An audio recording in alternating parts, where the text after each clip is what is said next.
Janasena party తరపున ఉన్న ఒక అరవ శ్రీనివాస్ గారు అనే ఒక అభ్యర్థి ఒక ఒక ఆవిడతో ఇల్లీగల్ లేదా ఎఫ్ఐఆర్ పెట్టుకుని ఆ విషయంలో దొరికినట్టుగా కొన్ని వీడియోలు వస్తున్నాయి.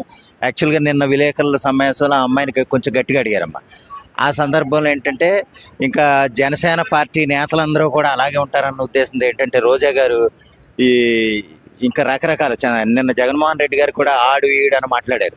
అది పక్కనెట్టండి. రోజా గారు మాట్లాడింది ఏంటంటే ఇంక జనసేన కాదు, అది కామసేన అని చెప్పడం అనేది మరి అంతకుముందు మన హిందూపూర్ ఎంపీ ఒక ఆయన ఉండేవారు, ఏదంటే గోరంట్ల మాధవ్ గారు, లేకపోతే అవంతి శ్రీనివాస్ గారు, వాళ్ళందరినీ పెట్టుకుని వైసీపీ పార్టీలో ఉన్న వాళ్ళ పార్టీలో ఉన్న వాళ్ళు మరి ఆవిడేమంటారో మనకు తెలియదు. కానీ ఏదో ఒక నేత ఏదో దొరికాడని అతను కామసేన, జనసేన కాదు అది కామసేన అంటాం అయితే అది కరెక్ట్ కాదమ్మా.